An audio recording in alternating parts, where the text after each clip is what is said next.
Hello again. Now if you saw my first video on my hand crank gramophone, you were probably less than impressed by the sound quality.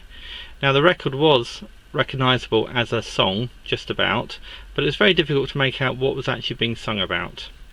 Now I've realised there were several things I was doing wrong. First of all, I was cranking too fast. The gearbox is a 2:1 ratio Black & Decker drill box, and I was cranking probably once a second, and I really need to be cranking about 39 times every minute.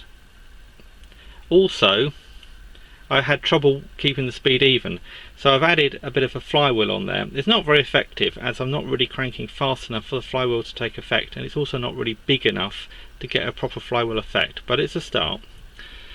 And also, my reproducer or sound box really isn't up to it, so I'm going to rebuild that using some other materials and hopefully make it a lot better. And finally, I'm going to use a different record, in fact the other side of the same record, as I've given it a quick test and it does sound more intelligible. For my new sound box, I'm going to use a drinks bottle. This is a 1 litre plastic drinks bottle. I'm going to use that for the horn. I'm going to use a Pringle top for the actual diaphragm, and I'm going to use a little CD as the sound box back. I'm just going to stick it together with tape and hot glue. Okay, I've rebuilt the sound box now.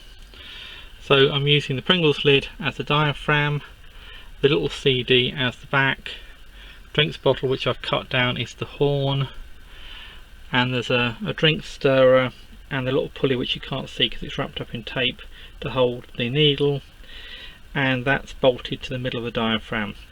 So this is a very similar arrangement to early gramophones.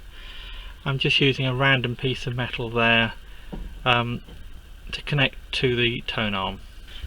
Okay, well I have tested it with the Frankie Lane record I was using before, but due to YouTube's copyright restrictions and the fact that ironically the better this gets the more likely I am to fall foul of them, I've picked an older and more obscure record to actually demonstrate it for you.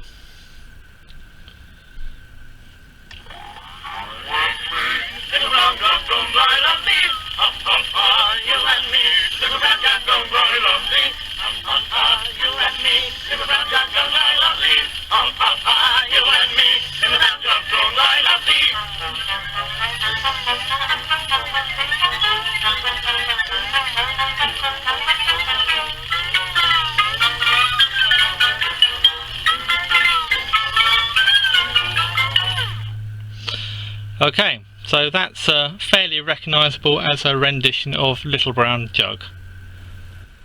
Okay, just for completeness, here's the other side.